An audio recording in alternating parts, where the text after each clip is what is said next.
ఒక ప్రకటన రాయండి.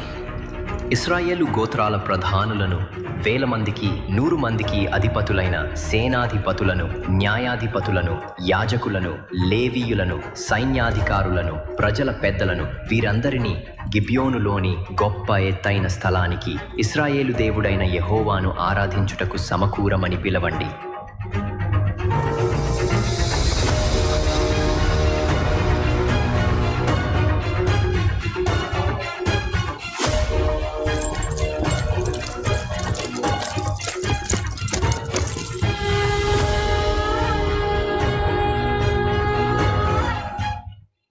సొలొమోను రాజు ఆజ్ఞ ప్రకారం యాజకులను, లేవీయులను, శతాధిపతులను, ఇశ్రాయేలు పెద్దలను, గోత్రాధిపతులను, 100 మంది పైన 1000 మంది పైన అధిపతులను, పెద్దలను గిబ్యోనులోని మహా ఎత్తైన స్థలమునకు సమకూరమని రాజైన సొలొమోను ఆజ్ఞాపించుచున్నాడవో.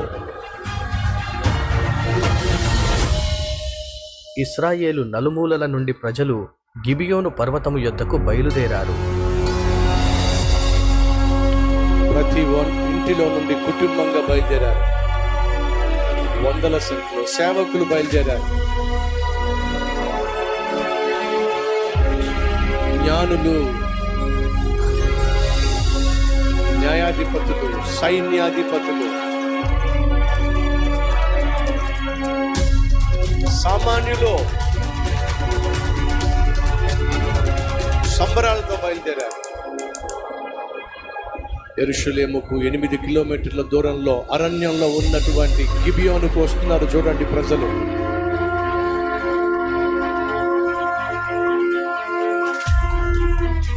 సంతోషంతో వస్తున్నారు.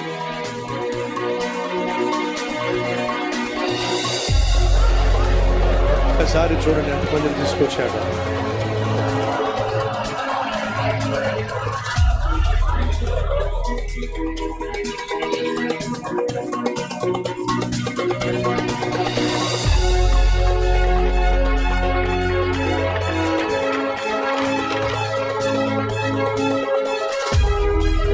దేవుని సన్నిధిని గౌరవిస్తూ చెప్పులు తీసేసి